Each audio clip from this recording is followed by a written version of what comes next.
જય માતાજી મિત્રો, અમારા નવા વિડીયોમાં આપનું હાર્દિક સ્વાગત છે। આજે આપણે ખૂબ જ મહત્વ અને જાણવા લાયક ટોપિક ઉપર વાત કરવાના છે, તો કરીએ વિડીયોની શરૂઆત।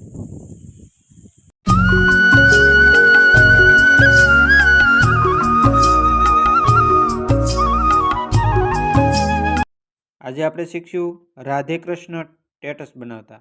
રાધે કૃષ્ણનું સ્ટેટસ કઈ રીતે બનાવવું, તો જો મિત્રો આની અંદર જે છે જો આ પ્રકારનું કે એવા આજે આપણે સ્ટેટસ બનાવતા શીખશું, મોટિવેશનલ સ્ટેટસ। તો એના માટે છે એ સૌપ્રથમ છે આપણે ક્રોમની અંદર છે એ તમે ફોટા એની અંદરથી રાધે કૃષ્ણ વોલપેપર અથવા તો રાધે કૃષ્ણ SD ફોટા એવું કરી અને તમે સર્ચ મારી શકો। જો અહીંયા હું તમને બતાવું કે રાધે કૃષ્ણમાંથી તમને જે ગમતા ફોટા છે એ તમે અહીંથી ઇન્સ્ટોલ કરી તમારી અંદર મોબાઈલની અંદર ડાઉનલોડ કરી અને તમે આમાંથી લઈ શકો છો। જો આની અંદર છે એ મને ગમતો ફોટો હું આમાંથી લઈ લઉં, તો આ ફોટો છે એ આપણે અહીંથી લઈ લઈશું, ડાઉનલોડ કરી લઈશું ગેલેરીની અંદર। ત્યારબાદ છે એને ડાઉનલોડ આપી દઈશું। ત્યારબાદ છે એ એના માટે છે તમારે પિક્સલેબની જરૂર પડશે, તો પિક્સલેબ છે એ આપણે પિક્સલેબ છે એ ઓપન કરશું। પિક્સલેબની અંદર ઓપન કર્યા બાદ છે એ તમારે એની અંદર છે સાઇઝ આપણે કરી દેવાની છે, તો સાઇઝ છે એ તમારે અહીંયા 1000 અહીંયા કરી દેવાનું છે। અહીંયા છે એ તમારે 1920 એટલે 1920 હાઈટ આપી દેવાની છે। આ પ્રકારનું આવી જાય, આ પ્રકારનો ઇન્ટરફેસ આવી જાય એટલે છે એ તમારે અહીંયા તમારો જે ફોટો તમે ગેલેરીની અંદર લીધો છે એ ફોટો છે એ તમારે અહીંયા રાખી દેવાનો છે। આ ફોટો છે એ આપણે અહીંયા રાખી દઈશું મિત્રો। એટલે એ ફોટાને છે તમારે થોડોક ઝૂમ કરી દેવાનો છે તમારી ફિંગરથી, આ પ્રકારનો। હવે આ પ્રકારનો થઈ જાય પછી છે તમારે એની અંદર ટેક્સ્ટ નાખવાનો રહે કે શાયરી તમે કોઈ પણ હોય તો એ તમે એની અંદર મૂકી શકો। તો એની અંદર હું શાયરી છે અત્યારે મૂકી છે મોટિવેશનલ, બરોબર। દિલ કે रिश्ते किस्मत से मिलते हैं, वरना मुलाकात तो हजारों से होती है। वो શાયરી આપણે અહીંથી કોપી કરી અને ત્યાં રાખી દઈશું।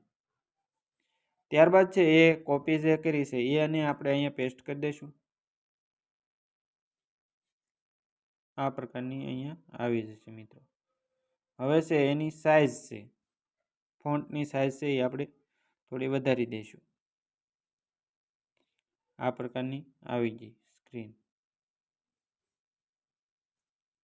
આ પ્રકારની સ્ક્રીન આવી જાય એટલે તમારે છે એને હવે છે એ તમે કોઈ પણ આકાર આપવા માંગતા હોય ફોન્ટને તો તમે આની અંદરથી આપી શકો છો।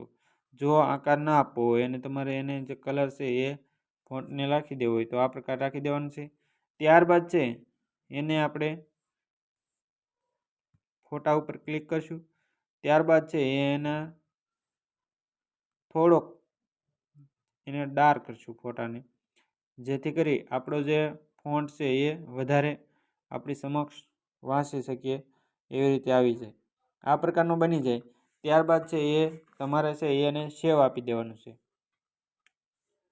સેવ આપી દેશો એટલે તમારે ગેલેરીની અંદર આ ફોટો સેવ થઈ જશે। ત્યારબાદ છે તમારે વિડીયો મેકર નામની એપ્લિકેશન છે એ ઓપન કરવાની છે। ત્યારબાદ છે વિડીયો મેકર નામની એપ્લિકેશન ઓપન થઈ જાય ત્યારબાદ છે એની અંદર આપણે એ ફોટો લઈ લેવાનો છે। એ ફોટોને છે એ આપણે ન્યૂ પ્રોજેક્ટ અંદરથી લેશું।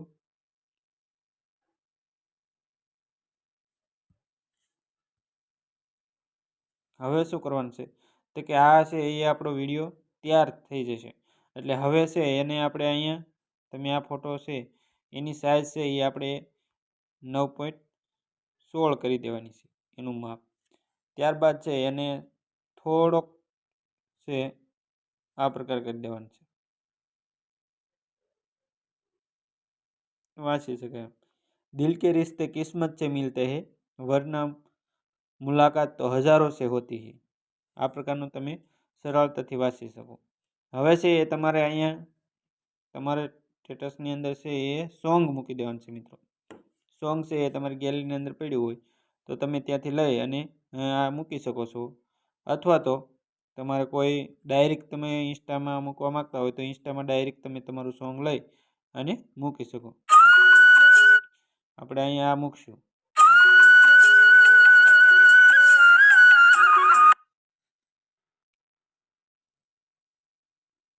તમે જેટલી સેકન્ડનો વિડીયો બનાવવા માંગો એટલી સેકન્ડનો બની જાય. આપણે 8 સેકન્ડનો વિડીયો છે એ બનાવીશું. અત્યારે 30 સેકન્ડ સુધીનું સ્ટેટસ હોય છે, પણ આપણે તમને શીખવાડવા માટે છે એ 8 સેકન્ડનો વિડીયો બનાવી અને અંદર આપણે સેવ કરી દઈશું મિત્રો. હવે આ વિડીયો સેવ થઈ જાય એટલે તમારી ગેલેરીની અંદર આ વિડીયો આવી જશે મિત્રો. તો આવા જાણવા લાયક અને નવા વિડીયો જોવા માટે અમારી ચેનલ સબસ્ક્રાઈબ કરો. Thank you.